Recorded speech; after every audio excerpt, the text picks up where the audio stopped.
I could do a little All right, I'll try to introduction. All right, see Ted if I is can from share screen. Baltimore. He is an expert tree planter, tree pruner, um, an expert on all things trees. And I think the link to the article, it was an interview with Ted, was in what the communications folks sent out. And if not, I'll put it in the chat in a moment. So Ted's going to talk about trees in Baltimore.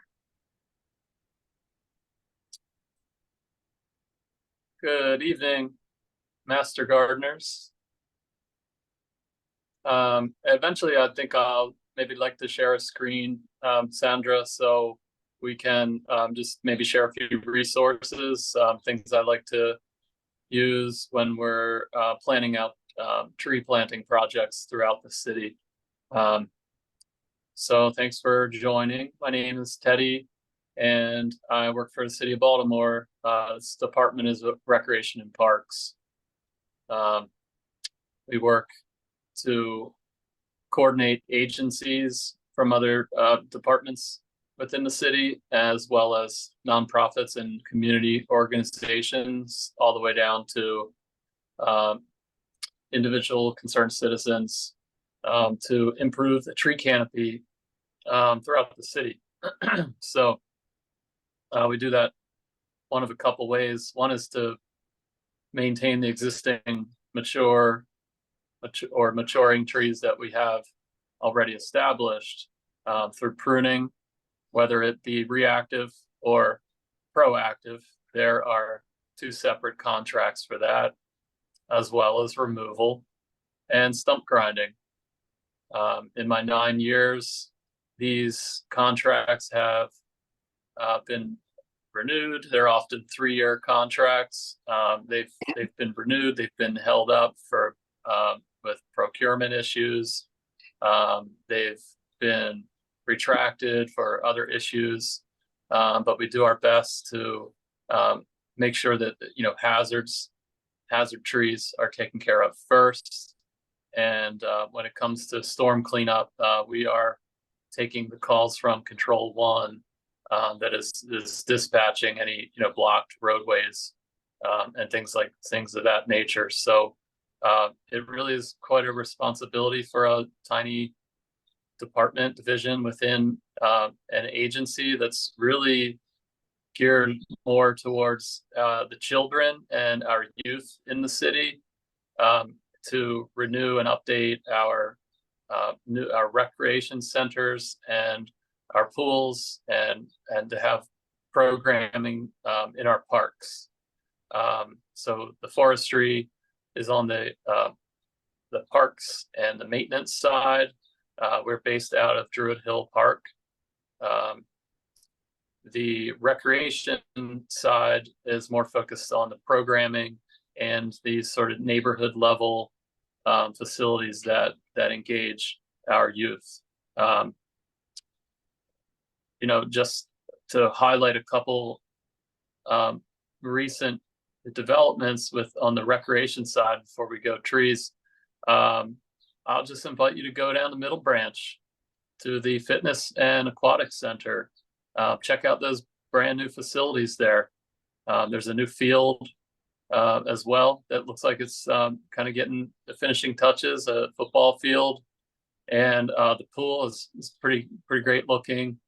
There's even sort of a bit of like a maker space that's interesting that they tucked that into the fitness center. And then your other one that's been recently updated is Cahill Recreation Center, adjacent or basically part of Gwynns Falls Leakin Park, just a little right around the corner from a couple 2 turns off of Windsor Mill Road. Those are your 2 new updated rec centers. They're beautiful facilities. You'll see wood products that are being featured primarily in the interior of the building, along the walls, the siding, and that's wood that's been milled from trees that came down or were removed for development projects. A lot of them were from specifically from the Cahill Rec Center. A lot of those were coming off the Silburn property. So that's an exciting, sort of new feature that we have as we're trying to do this, what we call zero waste initiative up at Camp Small. So if you haven't already heard of Camp Small, it's located at Cold Spring Lane and Interstate 83. It's just adjacent to the Fleischmann's vinegar plant that I just learned is going to be getting shut down. And I think that's related to the good work at Blue Water Baltimore for holding this vinegar company accountable for dumping all too quickly vinegar into the river and killing lots of fish and eels. But yeah, so Camp Small is they used to call it the stump dump. It gets its name Camp Small because it was an old Civil War encampment, and that's what they called it then.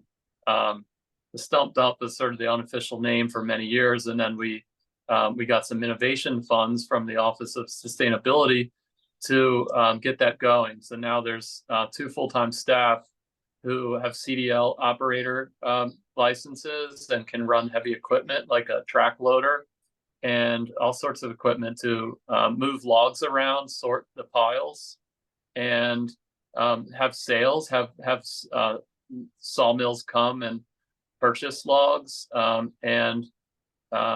and then we also have a sawmill that can take a 17-foot long log and turn it into lumber. There's a little bit of a wood shop, and we even have a kiln that's powered by gas. I believe it's a gas kiln, and so that's able to sort of speed up the turnaround time that we're able to provide lumber. We've been making a lot of lumber out of ash wood. If you're probably familiar with the emerald ash boring beetle, for the reason that we have a lot of the ash right now. So I'm primarily on the tree planting side and community engagement side, and on the tree keeper side. While the 311 system is your best friend for letting the city know about a hazardous situation or a tree that you think might not be healthy, that might need pruning, 311 system will take in all your service requests for large existing trees. We have more of an engagement in the community when it comes to planting new trees. And so, throughout the years, we learned all sorts of reasons why people are saying that they don't want to plant a new tree. One of the things that we're dealing with right now is because of a lot of this grant money that's flooding in through the Chesapeake Bay Trust and other sort of the IRA funds that are federal inflation reduction funds. We're seeing like unprecedented quantities of trees, about 5,000 every spring and another in the fall. I'm pretty loose with these numbers. So, if you wanted some numbers, we could probably provide those, at the end of the year.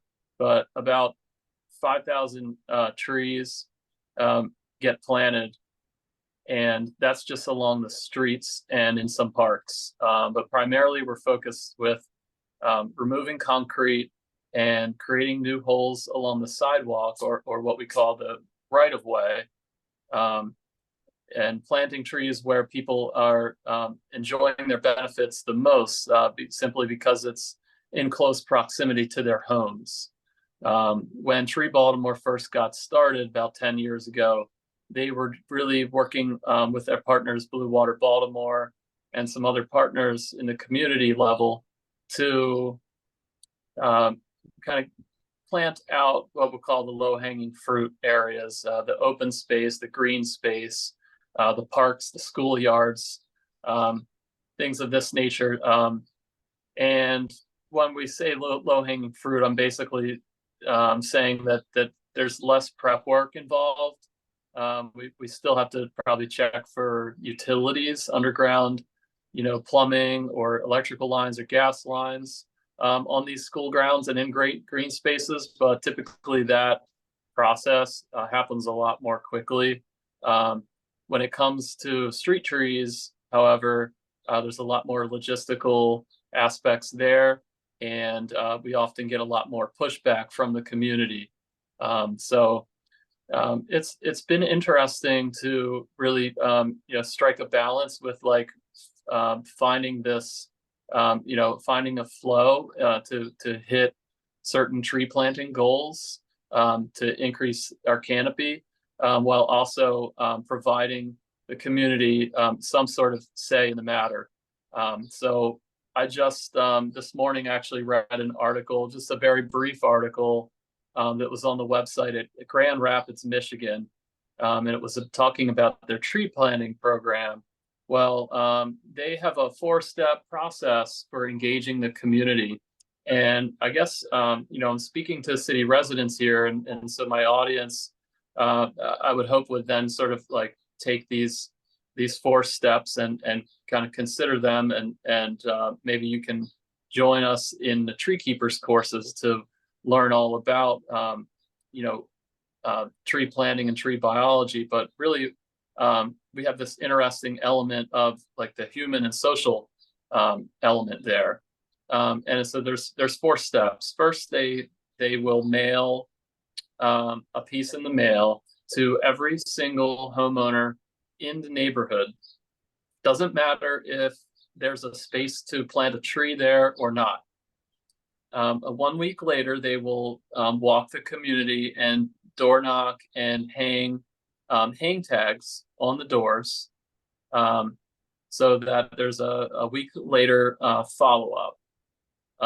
After that, they let's say that's 6 months later, maybe it's or maybe a couple months later, so that there's been time allotted for receiving pushback. They actually deliver the tree. I'm sorry, I'm getting ahead of myself. The 3rd step is they bring a flag and they put the flag in the ground, and on that little ground flag there's a sign that says, tree is coming, this is where we would like to plant the tree.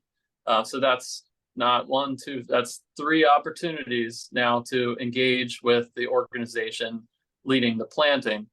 And then the 4th step, before shovels are in the ground, is to actually bring the tree an entire week prior to the planting, to bring the tree and place it right there where that flag was.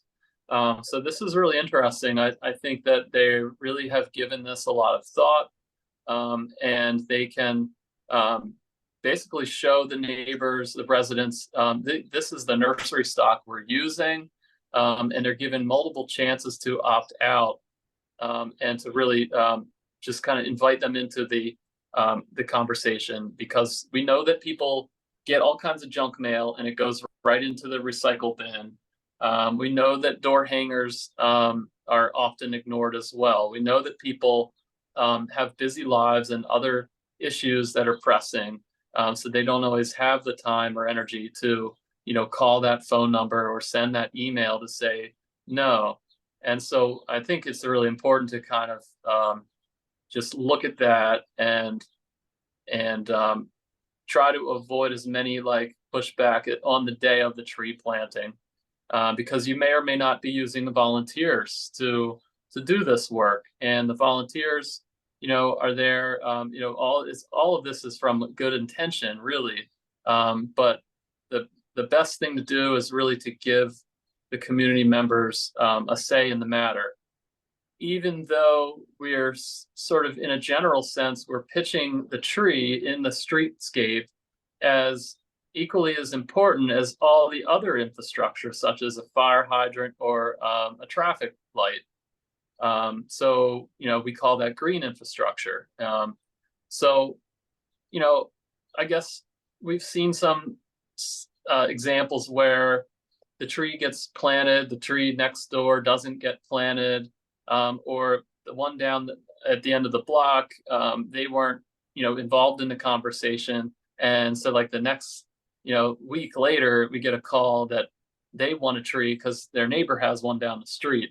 So sometimes starting small can be another way, because maybe you're already planning with your organization to do watering, to mulch annually, to prune in the winter, to do these things. You're not just planting it and then you're done.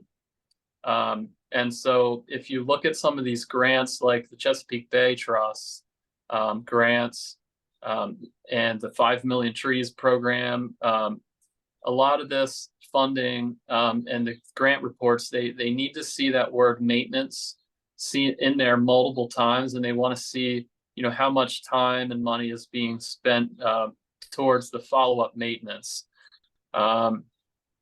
There's been some interesting studies that have come out. We're lucky to say that Baltimore is home to a field station for the USDA Forest Service. They're housed in the UMBC college campus there next to the USGS Geological Survey Service. And so the Forest Service is stationed here doing lots of research. And one of the research findings that came out, and they were using Baltimore, and a lot of these studies are coming out of our city, was that when a tree was planted, the crime was reduced. And then there, let's say a year or two later, the evidence of the tree not being maintained caused the crime to come back to the original rate that it was before the tree was planted. The classic example of this is where you have the two wooden stakes that are fastened to the tree with some nylon webbing or rope or string, and that's supposed to stabilize that tree. Well, let's say the tree took root and it's establishing, it's growing, but now the stake is broken and it's hanging on the tree. Now the tree is supporting the wooden stake, and so that is like a noticeable, piece of sort of cue, a releaser cue, if you will, for the crime to come right back. So I'm just sort of stressing the importance of maintenance, as always, beyond the watering. I mean, at a very basic thing, watering during the summer months. That's what we really want to hear from any community member that's coming to us, wishing to get free nursery stock, because we're buying $150 trees, and it comes in a 15-gallon container, and that's the tax dollar. That's also mitigation funds, which is a finite resource. So currently, like, we're in this cycle where a lot of construction and development has caused for the loss of trees, and any tree that's in that has a trunk whose diameter is 8 inches and larger gets counted. And not only does it just get counted as a single tree, it gets counted inch per inch. And so inch per inch, trees have to be replaced.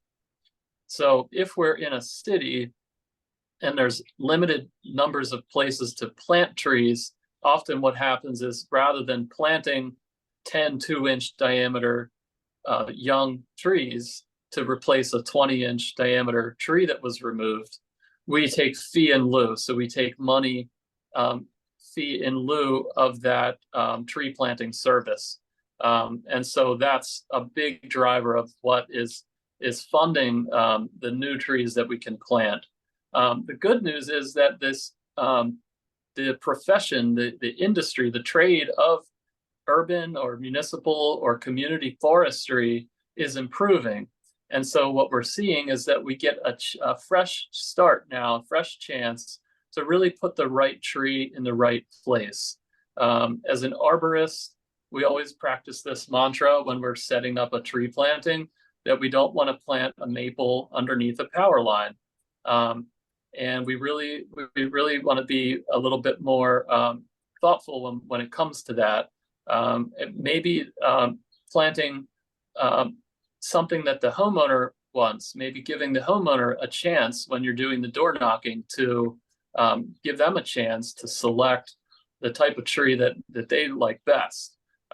It never fails that the small flowering tree is the most popular, especially if they had a large tree on their private property. Maybe they have a yard, and when they first moved in the house, they realized, oh, I have to spend $7,000 to have this tree removed. Yeah. They're not always ready to plant the new tree. But if they are, you could get them with a small flowering redbud or something of that nature. Yeah. And so there are, these different strategies that we use to really try to help the community members feel like they have a say in the matter. And so back to more like species selection, is this idea that what I wish I could who I wish I could talk to about this is CHAP. CHAP is this acronym for Historical Architectural Preservation, and CHAP, CHAP. And they like uniformity because Frederick Law Olmsted's descendants liked uniformity. And because we have an old city and have a regional park planning plan that was developed by the Olmsted brothers, there's a lot of uniformity. In other words, going down the street, you see nothing but Japanese Zelkova. And so right now, those trees are okay. The ones on Roland Avenue aren't doing so hot because they did work to that median and changed the curb. So they're suffering a little bit. But the ones along 33rd Street, the ones along Gwynns Falls Parkway, these are part of those original parkways that the Olmsted brothers said these will be major parkways to connect Clifton to Druid to Montebello to Gwynns Falls. Those are the trees that were part of that that plan. And so when we lost the elms to Dutch elm disease, we had what you call system failure. The entire street, all blocks and blocks worth of these trees over time succumb to the disease.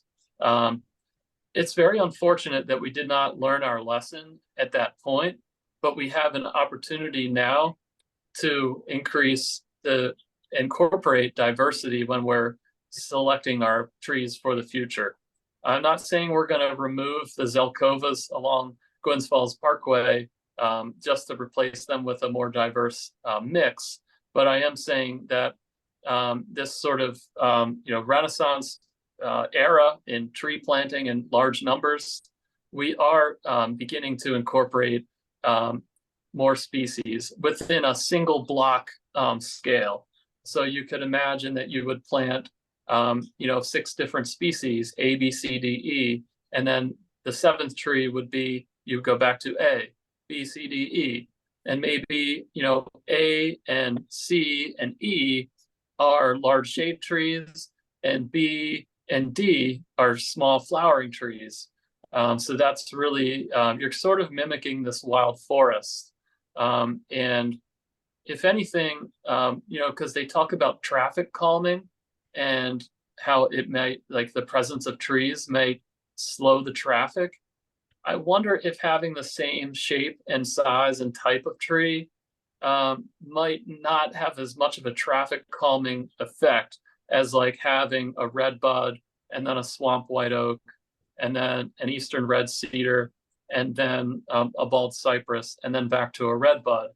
I wonder if that might provide a little bit more of that traffic calming. So yeah, just some food for thought as you're walking your neighborhood and you see an empty spot for your tree. I think at this point I might like to try to share a screen, but I might need also to yeah, let's it looks like it's letting me do that. So Yeah. can you see the screen right now? Shared content is, And most Yes. There it is. have had trees, roots Cool. cut back and, costing thousands of dollars. So Alrighty. So I think I'll go over to our maps because it's a really powerful tool. Maybe show of hands in the chat, or you can like raise your hand if you've seen this already, and I can show you another resource. But if you go to treebaltimore.org and you click on this maps tab at the top right, there's a map right now. You could use this to track down all your flowering trees. This map down the bottom is the tree canopy change map with the red showing what has been lost. That's kind of old. The tree inventory is also kind of old. We are trying to get that contract up and running to re-inventory for this will be the second time to go through and evaluate the condition, to confirm the species, and to add new trees to the system, because we've planted a whole lot of trees since 2017 when this was completed. So we're loading here. I planted trees in my own sidewalk extension.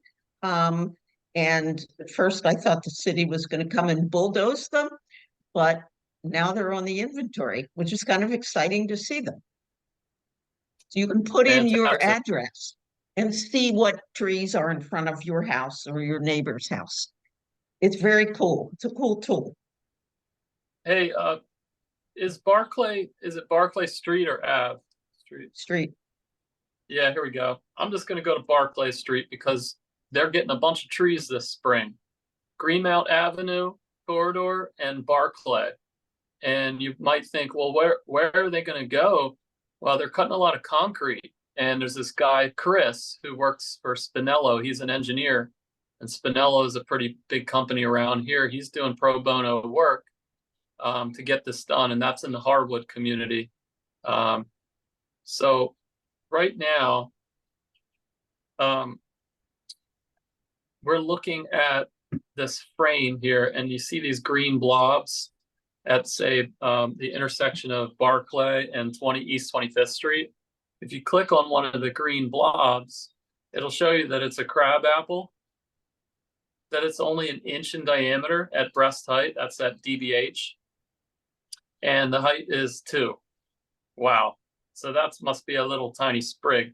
So let's look for something a little bit more substantial. So you can actually kind of switch your map view, and it's a little bit slow right now, but this colored pencil map will show you more of maybe easier to view base layer for your map.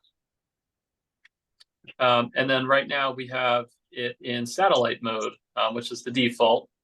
And so this one right here is a London plane. It says it's 8 foot tall and 1 inch in diameter. It's got a unique serial code, a unique ID, and you can. We have a lot more information for each of these assets on our back end that the public doesn't see, like basically like a 1, 2, 3 score of the health, and we use that information to create work orders and to prioritize our proactive program. So here you go, Serviceberry, 8 feet. So that's a tool that you can use, and this is a really because I was talking about species selection, and that's a really neat one. This infographic, when you come down here to the bottom toolbar here, this is the pie that looks like a little pie chart. You'll hover over it, it'll say infographic. This table, this infographic, is giving you a list of tree species and how common they are. So I'm just using a little wheel on my mouse to scroll down, and that so that this scroll bar kind of widens, and now it's giving us a full list of all the tree species. Now we're only looking on streets now, only on public right of way. This is a full list of the tree species that we're looking at within the frame of this view in the window. So you'll notice if I zoom out, the number of species goes up because we have more diversity. So then what you could do is you come right down in the bottom center of it and you click on this up arrow, and right there, it gives you a full spreadsheet that is exportable. And this is something that perhaps you can do in your neighborhood, is to, get an idea of like what's missing, what sort of diversity do you have, what would you absolutely not want to plant any more of? Think red maple, Norway maple, Bradford pear, pear. London plane. Please don't plant any more because we already have them. Most places in the city where that will be the case. The other thing this map is useful for is if you're walking along and you're saying, I'd like to plant a tree there. Well, the first thing you really got to do is have a look at the parcels. And so these yellow lines are private property. The red lines are other. That could be maybe housing and community development or some other agency. So you can actually click on the parcel and that red one. So this is mayor and city council. So that's a city owned, and it says HCD. So we know that the responsible agency is housing and community development. So that's a useful thing. You can actually find, you can even click on more info, and that'll take you to the real property maps. So yeah, right tree, right place, and plant a diversity, because nature has balance. When one thing fails because of a new insect or a new disease, the other one will come, so treebaltimore.org, and while we're on the website, I think I'll just show you our lovely new-ish tree store. So if you have any yard space to plant a tree, or you have a friend or family member who lives in the city and's got that yard space, this is treebaltimore.org/shop. And this map is showing all the locations for pickup events this spring, where you can pre-reserve your tree, up to 2 trees per household, and then pick it up at one of these events. So right now, I'll give you just a sampling of what's available. We're pretty excited for some of these that are less common in the trade, in the industry, because we've just done too many red buds.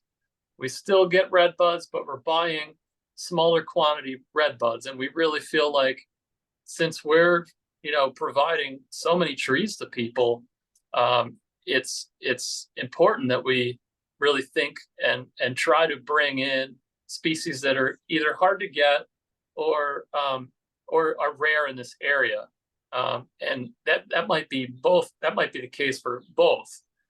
So beach plum is really popular because it's a small for the backyard, and we really do need to focus on large numbers of small flowering trees. The most popular by far is sweet bay magnolia. It can still get fairly tall, but it could also be pruned to be more of a shrub or multi-stem form. You can see in this picture, it's got a couple stems coming up. It's got nice flowers. Sometimes it holds on to its leaves in the winter. It just depends what your microclimate is. The river birch is going to be a really important selection because in 2018, we saw that record rainfall, and river birches live down by the river where that soil is moist, and they have very shallow root system. So you want to really be diligent about mulching your river birch, and giving it plenty of water during that establishment period. American plums, it's a great wildlife tree because sometimes it has thorns and it grows real thick, thicket-like. So I saw a comment in the chat, like someone's coming to pick up a plum. This won't be like your Methley or your green gauge plum. It's not a grafted variety. We're only offering, straight species, what we call straight species, that it's been started from seed, that's been collected from the wild, from a tree that's what we say naturally occurring.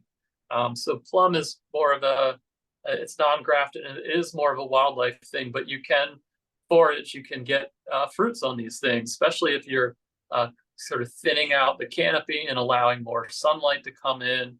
But it can be a great one for wildlife because of that dense foliage and the thorns. It's like a little wren will go fly in there, and a bird of prey might think twice about flying into that thorny mess. So it's great wildlife cover and food. This American hornbeam, I think I'll just mention that this is a really important street tree. The reason for that is it's got deep roots. We get so many comments, questions, complaints, 311 service requests about the sidewalk being lifted up as the roots of the trees grow in diameter, and there's that lifting action. So, in the 50s, 60s, 70s, when the Recreation and Parks or the Public Works Department or Department of Transportation, when Baltimore's tree planting facilitators were doing this, they weren't really giving much thought into it. Someone seemed to really like ginkgos, and so you see ginkgos going up Calvert, and we know that ginkgos are like urban tolerant. And someone got a hold of some seedless mulberries, and you see like they're sort of like one here, one there, one there, and they're all about the same size. So you figure, man, like that came in around the same time. Somebody had some interesting like experiment that they were trying, and it could be working. This seedless mulberry has got really deep glossy leaves. It's just urban tolerant. It grows in the crappiest of soils, and it doesn't drop all that messy fruit. You'll be able to tell that it's seedless because it'll be a massive swelling at the base of the trunk, right where that graft union was. But today we're planting a lot of these hornbeams. The challenge with the hornbeam is that coming from the nursery, it's a very slow growing tree. So coming from the nursery, it's got a lot of low branches. You can't get a hornbeam from the nursery in a 15-gallon pot that is clear stem, 6 foot before that first lowest branch. You just can't get that. And the reason for that is because it's a slow growing tree. It's really an understory species in the forest. And so, it being slow growing is one disadvantage here because, all sorts of things happen to these trees, and there's been studies done, and I don't think I believe it, but, they said 17 years is your average lifespan for a tree on a street, like in a concrete planter, 17 years. I like to think that our trees last longer than that. And, don't think so much about like how big will the tree get. Think about like what are the limiting, factors at play. Like if the soil is just really alkaline because there's concrete in the environment, then you might not do good with a certain species, say like the flowering dogwood that prefers, acidic soil that's growing in the understory of an oak canopy. The oaks drop their leaves, and there's all that tannic acid in those leaves. The soil is, and the geology of the soil there is acidic. But because you have a lot of concrete, you can't just go, you can't often get away with a flowering dogwood. Yes, it's slow growing, but it's also succumbing to diseases, anthracnose, things of that, of those issues. So I really like American hornbeam because it's a medium-sized tree. It gets about 40 feet or taller. It's got this really nice, like muscular beech, smooth bark, but sort of like a fluted, often like a spiral pattern, like muscular shape to the trunk. And it's got deep roots, unlike our friend silver maple. Now, if you're planting in a park, and we don't actually buy too many silver maples because we're kind of happy with just that silver maples sprout so readily in the wild that there's already plenty of them.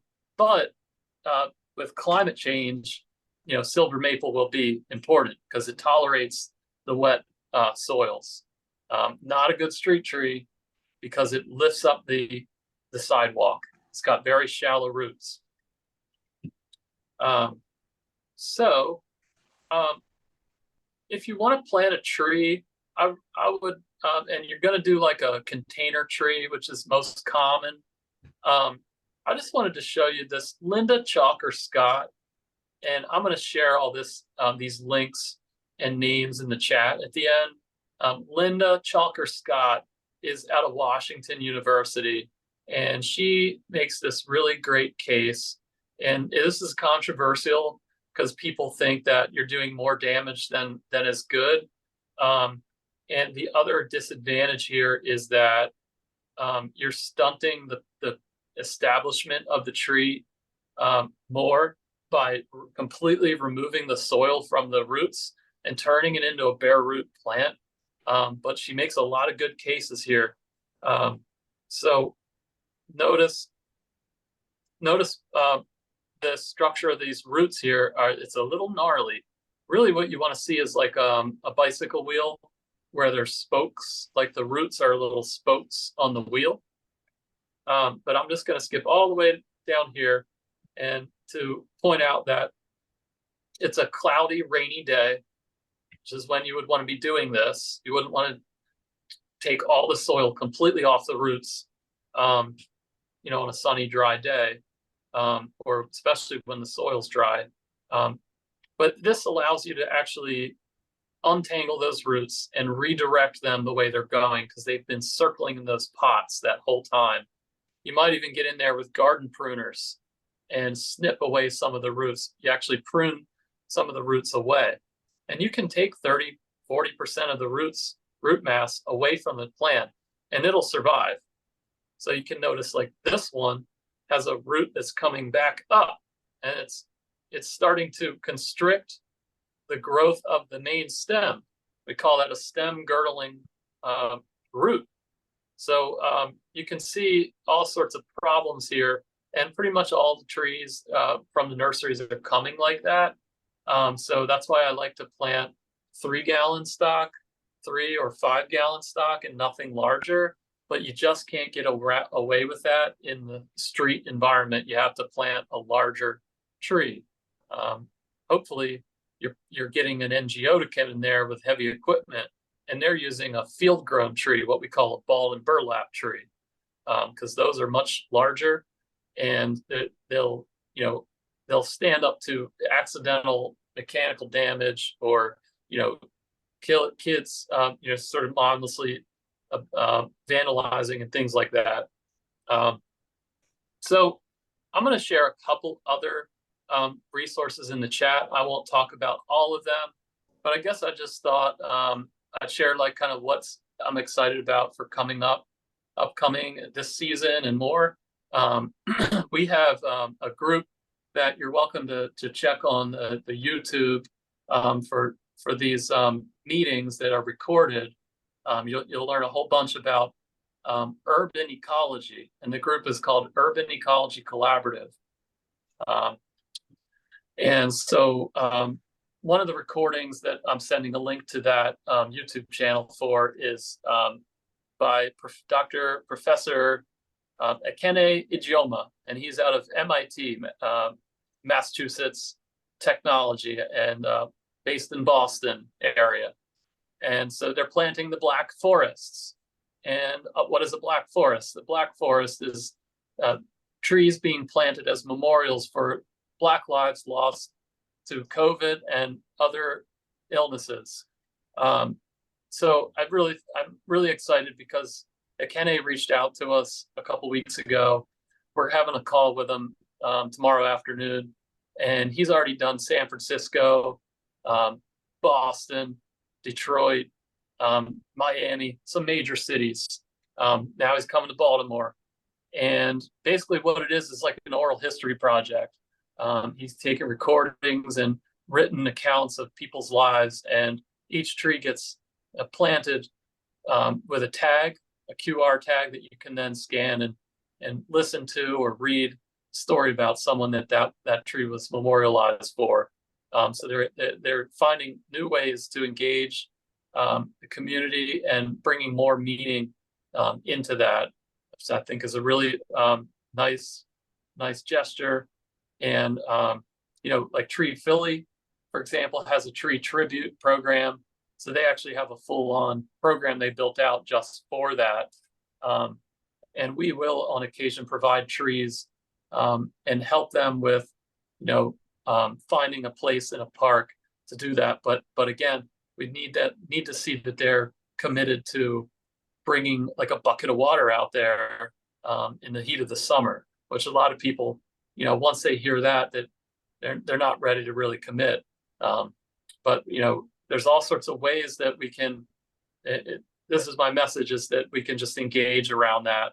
And not everyone really has the college degree or gets that oaks provide habitat for 300 some species of caterpillars, but they do get that trees are important for beautification and oxygen and some basic human factors there. So I'll just kind of invite you to consider all the walks of life that are in this great city and diverse community, and really kind of find ways to connect with people around this matter.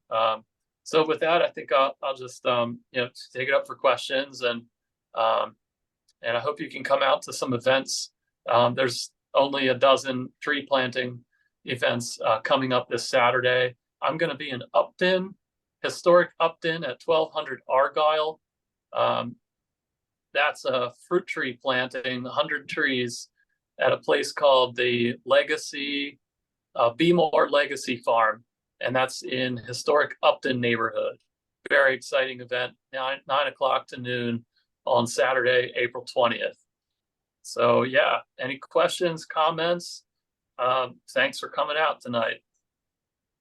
We had a question about the trees that the city plants, whether they're all native trees. I know Blue Water occasionally plants zelkovas in difficult places, and those are non-native. Would you talk to us about that? That was Jeannie's question. Yes, we're planting strictly native. And so if Oh my God. if there's a chance that, like, say, Midtown Baltimore, I wanted to stop sharing my screen real quick. So Midtown Baltimore is that quasi-governmental agency, in Bolton Hill and Charles Village, and not Charles Village, Mount Vernon, Belvedere. They are sticking to, Olmsted plans and, landscape design plans. And so they might need a Japanese Zelkova here and there to replace and do infill. But for the most part, I'd say 95% of what we're purchasing, probably more than that now. We've gotten a lot better. We're done buying, crepe myrtles. We're done giving, I'll say, less educated people on the topic what they want. And we're just going strictly native. Yeah, I know Blue Water does, but only in really tough places where nothing else seems to survive. They'll do a zelkova. Yeah, and as just an additional, we have a list of recommended species, and on that list is what not to plant. And you will see a few non-natives that are part of that list, and there's different categories for locations, and a median in a street is one example where like a lace bark elm, a Chinese elm would be okay because the seeds are just going to get pulverized by vehicle tires. Say we're on MLK, and there's really nowhere a seed can go wild, sprout there. But you definitely wouldn't want to plant that in Leakin Park. So Okay, we have other questions?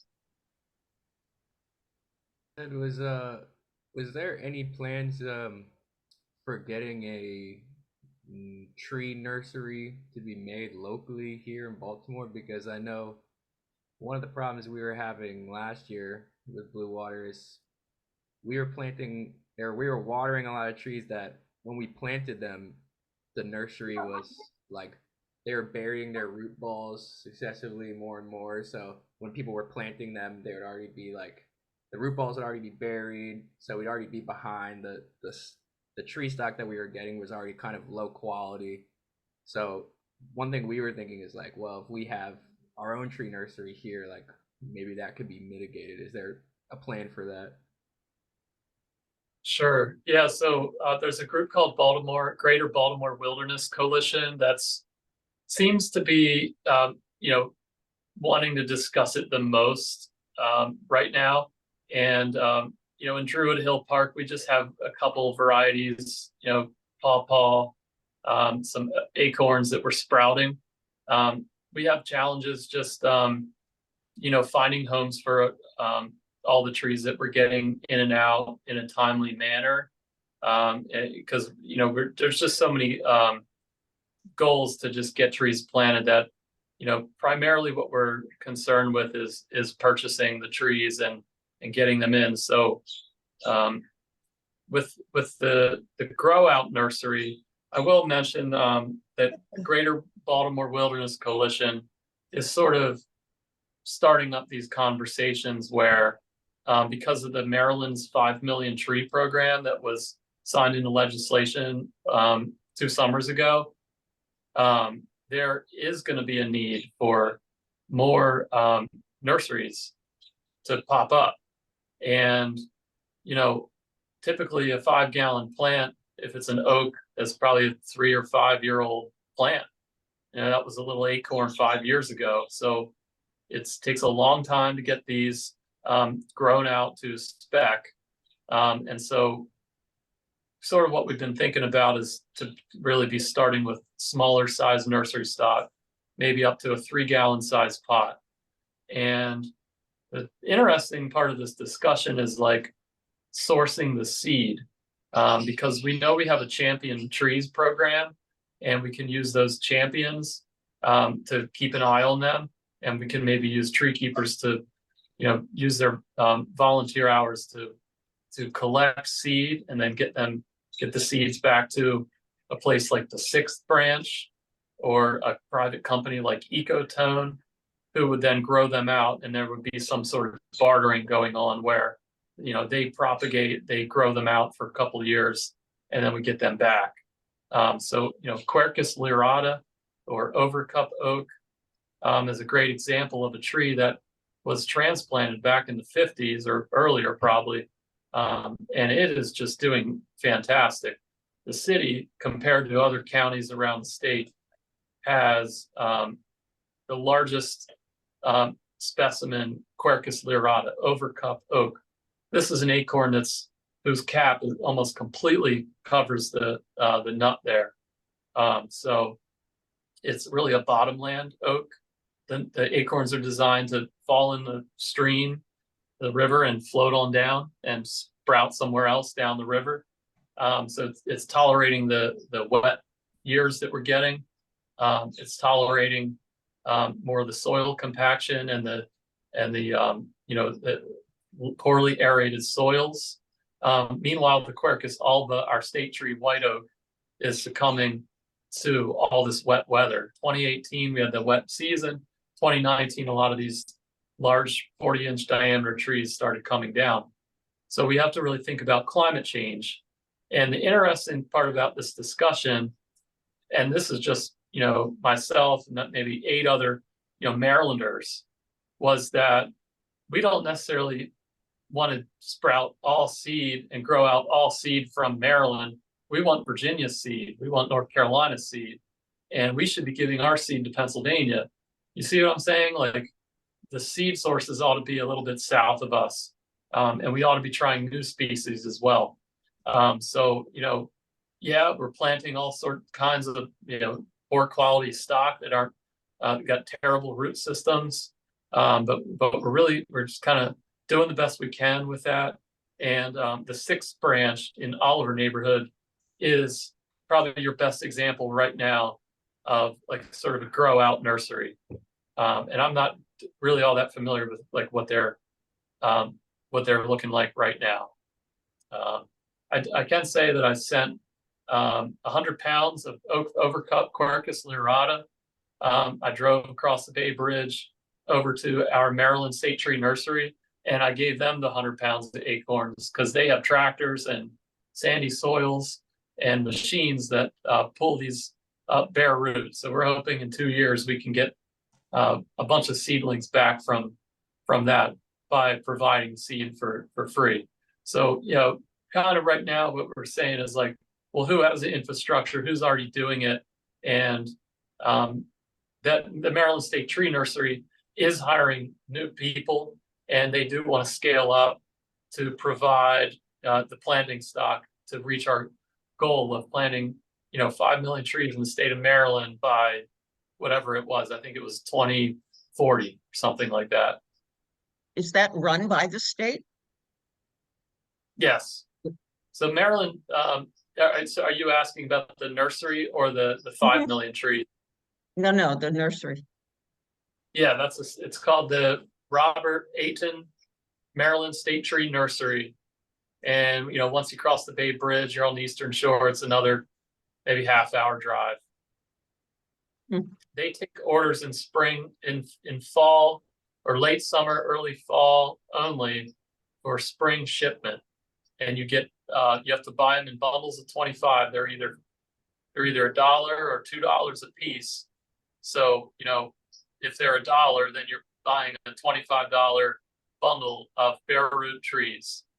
So you have to keep them in refrigeration, and you got to basically block out your calendar to get those in the ground. That's really more for outside the city, but there's a lot of properties. But there's nothing stopping us from buying those bare roots and potting them up and growing the pots out. We just got to get a bunch of potting mix. Cool. And we'd like to hear about it if you need volunteers to help with that. I would say just get involved with the tree keepers. Take the tree keepers. Get certified. Get on our email list, and we're going to be, really want to be doing this. The tricky part of it is that oaks have mast years and they have off years. We kind of had a little bit of a mast year this past year, so it could be an ebb year. We don't know, but that's part of what we're talking about, is how to mobilize volunteers, paid staff. Francis Smith is with the Maryland Department of Natural Resources, and he's really your go-to guy for sourcing seeds. And he says often it's like, man, this is hard to get volunteers involved because you can't put it on a calendar well ahead of time. It's just the acorns are going to get eaten up by the squirrels, or they're going to germinate, and it'll be too late to collect them. So they're using paid staff to do it. Can you explain, Ted? Can you explain Sure. what a masting year is? Because I suspect most of our folks don't know that.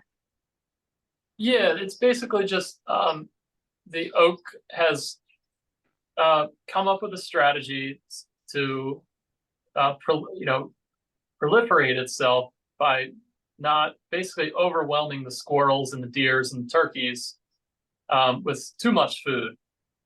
So there's so many acorns falling that some get left behind, or the blue jay picks it up and stashes it here, but he only remembers, 1 out of 10 acorns that he stashes.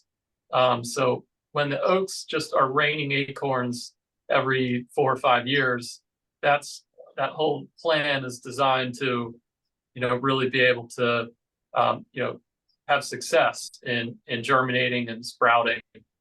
So, we could be in a little bit of a lull year. We don't know. It's also different between the different types of oak. There's just so many types of oak. But mast is MAST. That's just the word for fruit or nuts that are produced on the tree.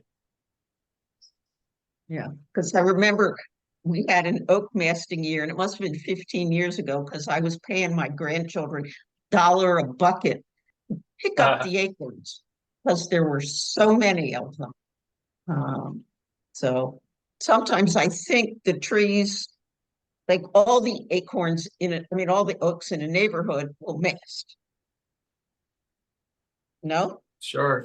I mean, yeah, that's their strategy, but they're not necessarily masting the same years, and so the red oaks won't germinate until the spring, but the white oaks will germinate. They'll send that little root down into the soil like soon after germinating, so they're a little trickier to collect. It's easier to get the red oaks because there's a lot of tannic acidism, and it's a less favorite. It's less palatable for the wildlife, and it also, they can sit on the ground longer and be collected before the seed germinates. Once it germinates, it's kind of too late to really do it. I mean, if there's a little radical poking, then yeah, you can collect those and get them in potting mix right away. But yeah, for that reason, the white oak group is a little trickier. Okay, any other questions? Well, I really thank you. This has been great. He is Mr. Tree Baltimore. And I would like to second his suggestion that those of you who haven't tried it, sign up for the Tree Keepers program. It's really an excellent program. It's free. There are, I think, 4 3-hour sessions, 2 of which are hands-on, two of which are pure education, and 2 are hands-on sort of workshop-y things. That's true for planting, and then there's a parallel one for pruning. It's a great program. And you can get your Master Gardener volunteer hours. I put in other and then beautification, and I'm home free. So I recommend that highly. And Ted, I thank you. Will you send me a list of links you think will be helpful? And I'll send that out afterwards. Or you just put it, in the chat. Great. So if there are no other questions, I thank you. I thank the Master Gardeners who were adaptable to a new Zoom. This is Antonio's Zoom. We're never going to use this again, I hope. So don't get rid of your old Zoom and put this one in instead. Dimitro's away, and Antonio did us a favor and went in but insisted that he use his Zoom link. So sorry for the last minute kerfuffle. But I'm glad you made it. So if there's nothing else, this will be recorded, and Antonio's gonna somehow capture it and send it to us. So thank you, Ted. This was great. See you when tree planting season. Well, it's still on now. So good evening. See you, everybody.